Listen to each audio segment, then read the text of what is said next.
Almost there. I'm about 4 lengths short of cladding. It's a bit annoying.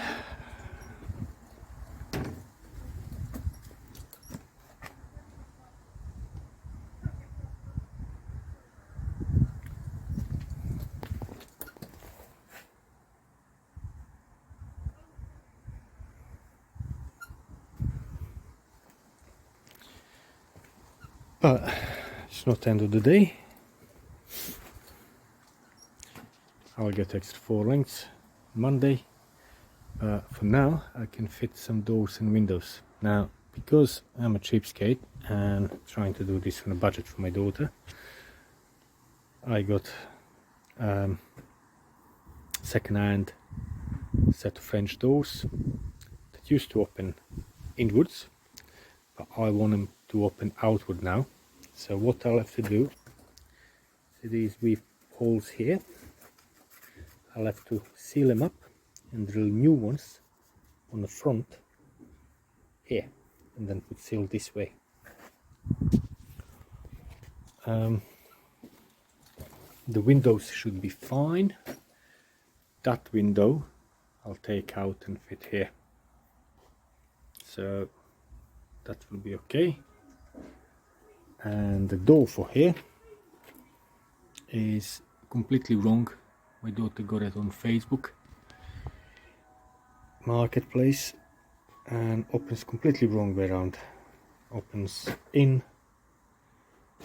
against this, against the kitchen, and really needs to open out against that wall. So I have to work it out somehow. I believe I'll be able to swing it upside down, inside out, and it should work, but we'll see.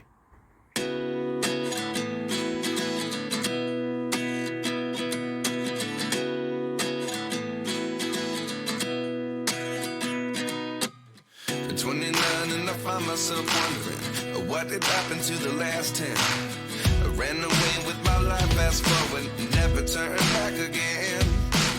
It's kind of funny that the more we pass time, the more we need to set them rewind.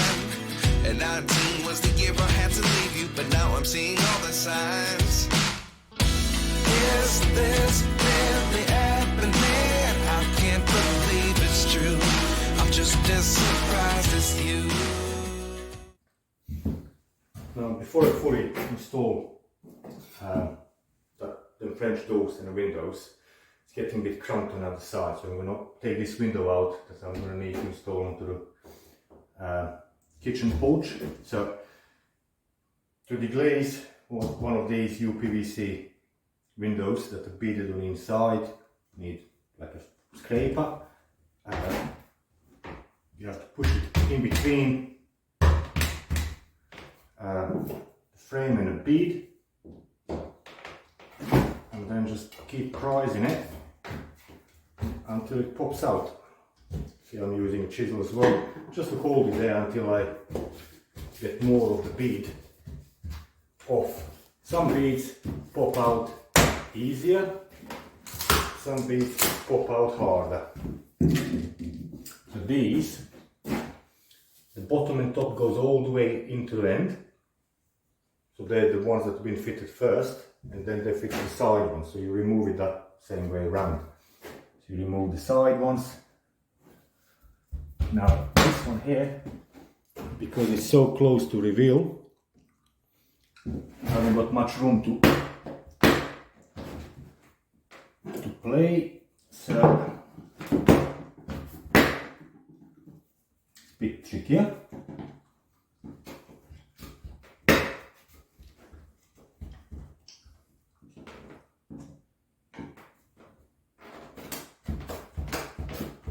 I think possible.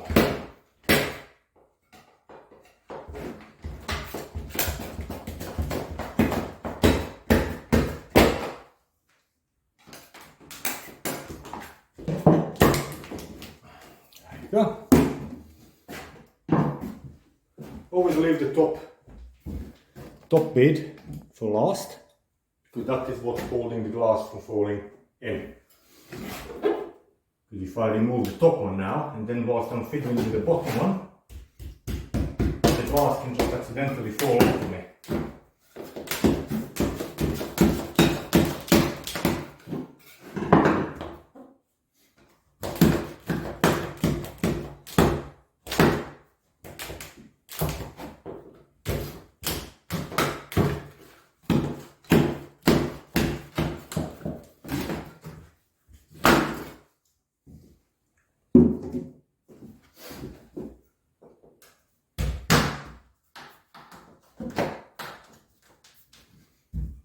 Again, reveal is very close.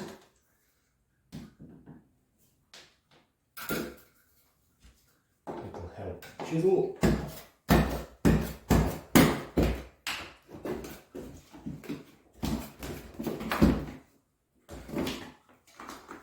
And now you got stuck, your hands are side. Push and glass is out. I'm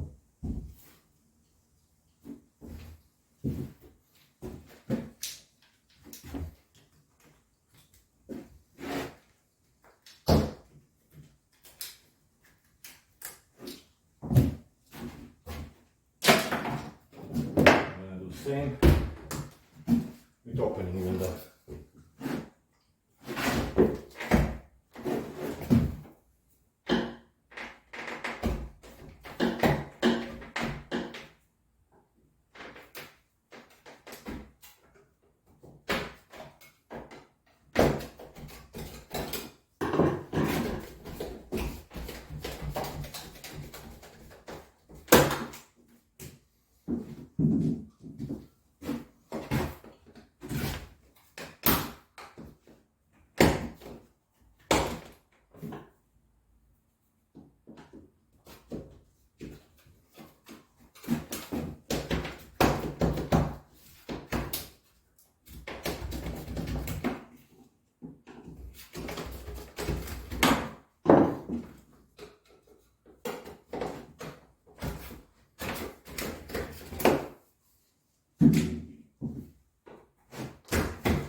Sticky and dirty. Need to clean up. The old gentleman who used to live here smoked a lot. And everything stained with nicotine. We're now in August. We got keys in April, 4 months ago, or 3 months ago. And April, 3.5 months ago. And we removed as much things as we could, like the wallpaper and things, overboard the ceilings. And still stinks. Every time I come here, even window stays open, one of the bathroom windows, and it still stinks. Right. 1, 2, 3, 4, 5, 6, 7 screws, and then some screws to the sill.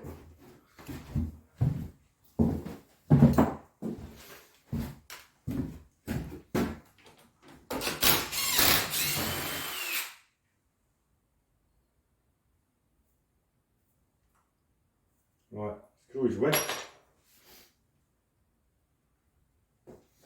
A seconda there. Snapped.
get comments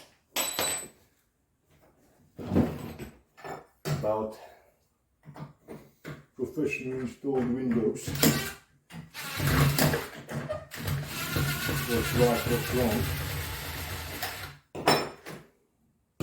All these window companies, they fix the window down through the sill. You compromise the sill's integrity. Seen that people do when they have lead trays like I installed outside. They would fit the window and then fix screw through the frame, through the sill, through the lead into the stud below. And then the customer comes and says, oh, you replaced the tray, you got new windows installed and it's still leaking. No, it's not still leaking, it didn't leak before window got replaced. The window fitters ruined the lead tray.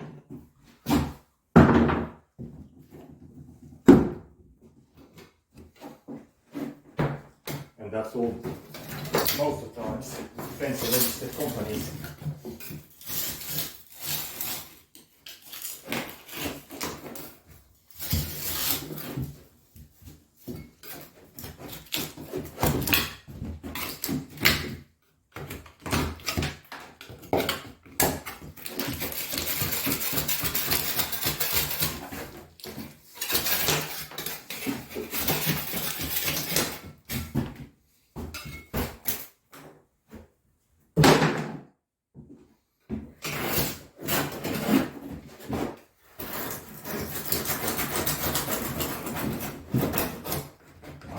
Silicone.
And then there is one window removed. Damn, so much silicone.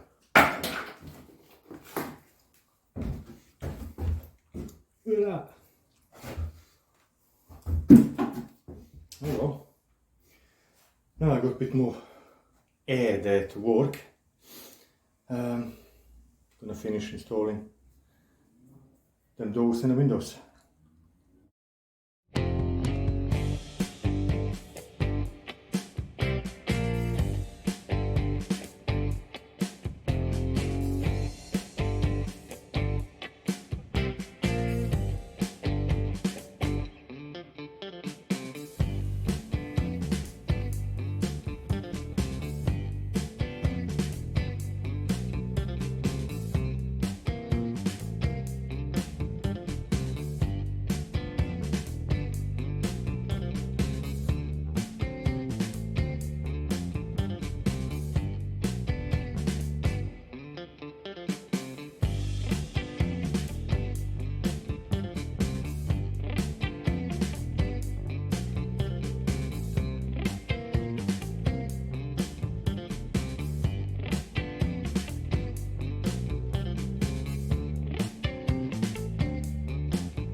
And the doors and windows are in. It's not fully trimmed yet, but it will be. Now if you look how far down door comes, this door originally meant to by factory open inside, but if it opens inside, that section would be down here, and that is too low for the floor, because this door is above average in height. It's 2.25 meters high, so it's 6 inches taller than a standard doors.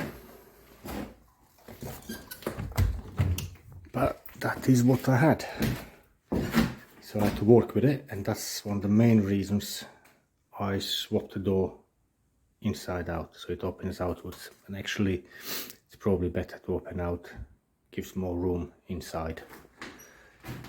It's not a big deal, just have to change the handles inside to out. And because now glazing beads are on outside, before I put glazing beads in, I pumped some silicone around the glass, so if anyone tries to break in by popping the beads out, it's not going to be able to pop the glass out because it's all stuck on.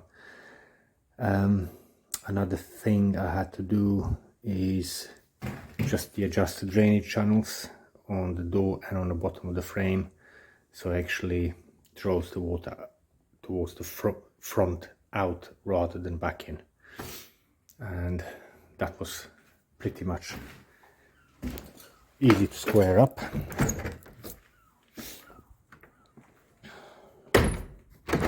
I mean, these doors and windows here, they don't cost my daughter anything, because I had them on one of the jobs. We've been taking them out and making big openings, so, and there was nothing wrong with them. The other thing what I did is I lowered the windows down. I'll have to fill that in with 70mm insulation and then clad it both sides with a bit of UPVC. The reason for that is to keep the line, glazing line, in line with the doors. So top of the window glass is in line with the door glass, all in line. Otherwise, if these little windows are up higher, then the door glass will be there and then window glass will be up higher, and I just didn't like it. So once them openings there on top are filled in with UPVC, that will just look like one big frame across, and it's not even going to be noticeable. And my daughter and wife have been here, and they kindly removed bulk of this wall here between the room and the bay. I'll just need to do a bit of trimmings, need to put a plate there, and then just extend these joists into this window bay, run the radiator in, probably do radiator on this side, or might even do two small, I'll have to calculate and see, either two small ones or one big one here, like, I don't know, like a tall radiator or wide, I don't know, we'll see. That will come as it comes. I'll need to calculate to see what BTUs I require for this room. Now, it's one thing. Now another window that used to live here, it's gone in here. It fitted okay, no problems. It's same way around. It's like, you know, inside goes to inside, outside goes to outside. It's not upside down, none of that. So that one fit fine. Now this door that she's got on Facebook Marketplace for basically 10 quid. It's pretty much free. Had one little issue, and that is it was opening originally this way, so it opened in, hinged on the left hand side. So I had to put it inside out upside down. Now, if you're looking at it as now, it just looks stupid with that panel. But once I replace that panel with a glass, it's not going to look that stupid at all. Well, I hope. It involved a bit more work than what I actually initially thought. I just said, yeah, that's right, I'll just flip it around, flip the lock around and flip the handle around, and that will be it. But it's not that straightforward. Apart from altering all drainage channels throughout the door and the frame, had to flip the lock upside down, and because this is the one with the chute bolts, I had to swap the chute bolts from top to bottom as well. Then I had to adjust, well, move all of these keeps for sliding bolts and for hooks. And then comes the central part as well. I had to trim that around, had to flip it upside down and then cut another slot here for the latch and make it work, and it works. And then I had to take hinges out and reverse hinges, all three of them.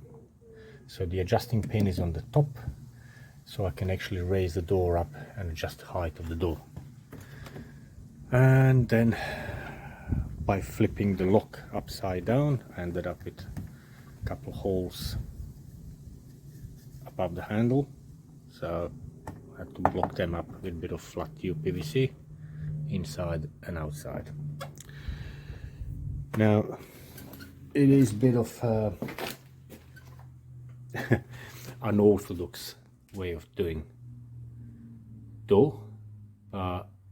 She's doing this, she's very money conscious and she's doing it on a budget, and she said as long as we can get it in, she can spend that money on bathroom or furnishing or whatever else, and then one day when that door stops working properly and starts causing issues, then she can cough money out and just replace the door, which, to be fair, it's not a bad idea. Someone might say, oh, all the labor and time you put into it, it might, you might have just put towards new door. Well, it took me an hour and a half to flip the door around, and however you calculate hourly rate, it can't even touch the cost of the new door. So I'm happy to spend an hour and a half adjusting door. Didn't use any extra materials, just literally flip the hinges, flip the lock, cut this, cut that, drill this, drill that, and job done. The only extra cost is going to be it's that panel I need to replace into glass, which is not big deal. I reckon that's going to be about 35-40 quid. So 35-40 quid plus 10 quid for the door, that's about 50-55 quid that it cost her, and it cost me an hour and a half mucking about. I'm not charging her for labor, so there is calculation. I'm actually happy I managed to do it, so all good, all good. And tonight, because again this is work after work, I'm going to concentrate and finish the cladding on outside, so it's ready for plastics fascia soffit guttering, because that is all waiting there on the side to be done. So let's finish cladding and then I can do the plastics. Another sunny day after the rainy day. This is one of the worst summers I've experienced. It's 27th of August and yesterday was hammering down all day, so I'm just trying to do this between the rains and outside. Right, the cladding is done. I got a few extra boards, they're a different color, it doesn't matter because I'm gonna paint them anyway. I'm gonna repaint all of that into white. Now today what I'm going to try to do is to close up all these reveals. As I did on the front, I used asymmetric corner trim, and I set it in so I had symmetric corner trim on outside corner, asymmetric around the window reveals, and then bolts in between. Now, because them trims are quite expensive and I'm doing this on a budget for my daughter, she doesn't have loads of money to spend on it, I'm exploring all the avenues for it. So one of the ways to actually close these reveals would be using strips of cladding. Obviously this is too wide now at the moment, so you would measure from the window out to the front edge of the cladding and add maybe 3 or 4 millimeters, and then just put it on that way. Obviously this, you could make two of trims out of this rib, and then just pin it on the side there and then seal up around it. That's one of the ways. The other way would be to use UPVC trim and do exactly the same thing with UPVC trim. It's a bit long fighting with it, and then just literally, because window is UPVC and this trim is UPVC, just will need a bit of trimming just to be a bit prouder than that outer corner, so it will need to be trimmed about 10 mil or so, and then pin it up on the side and seal up. I will do these reveals with a plastic as such, UPVC, because I don't have any more of these trims. I will use this one on underneath to close up the gap underneath the head where that rip is, so that will be used up there. And then we got these trims, like a 20 mil D section. So you're going to zoom on it.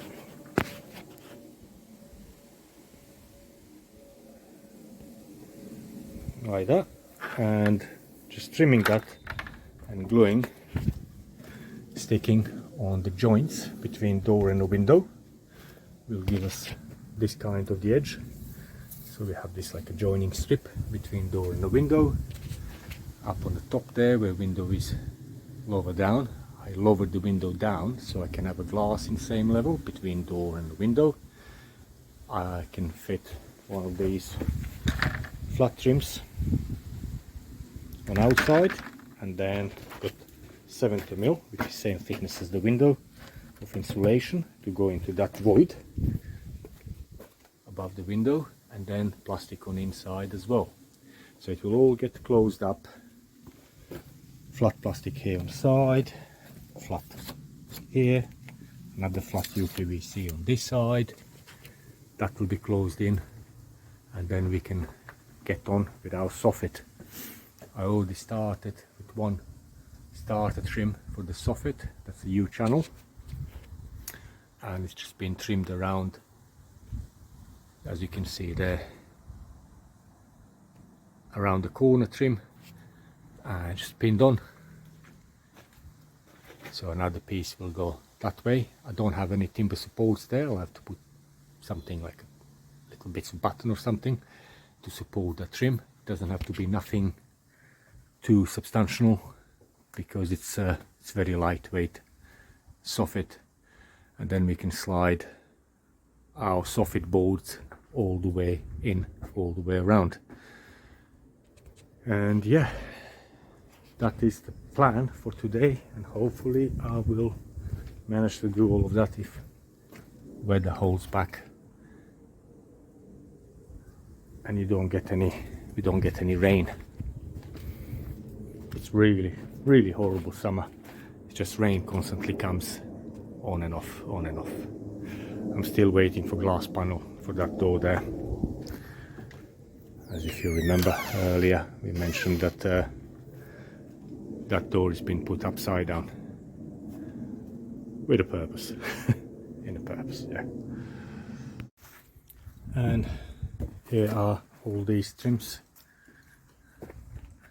Need to put a little square quadrant in there. Same here.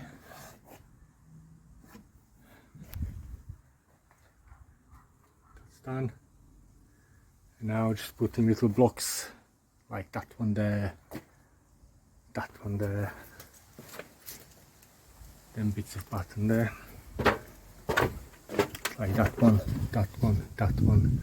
Bit of ply here so I can run perimeter U channel all the way around. That's the U channel for the soffit. And good old summer. I just hope it's gonna pass.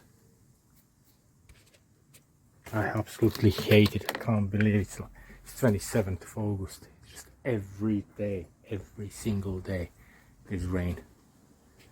It's horrible. Just mud everywhere. Crazy. U channel is done. All the way around.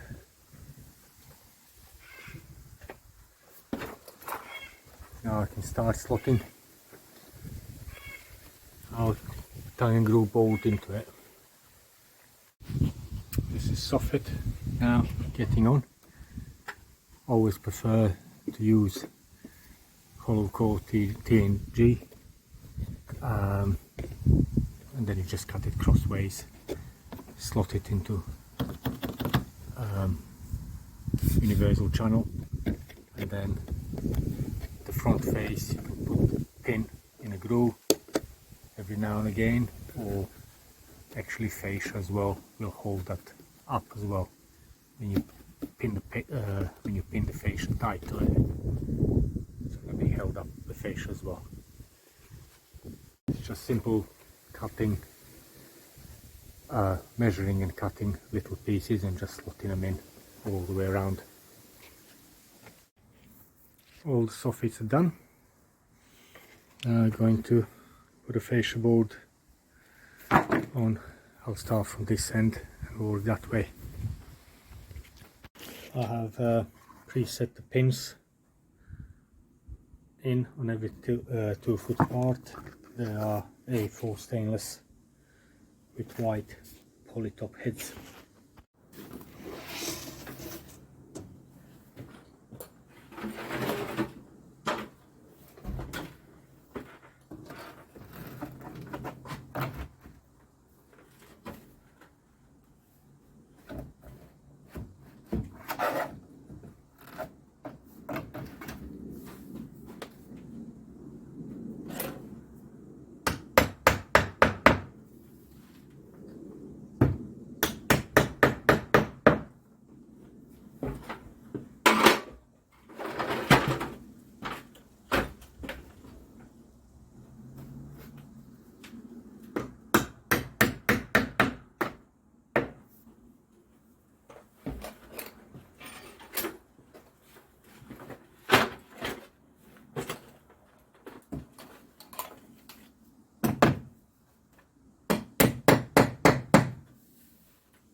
And here is end fascia and guttering done. I have one outlet there into the gully.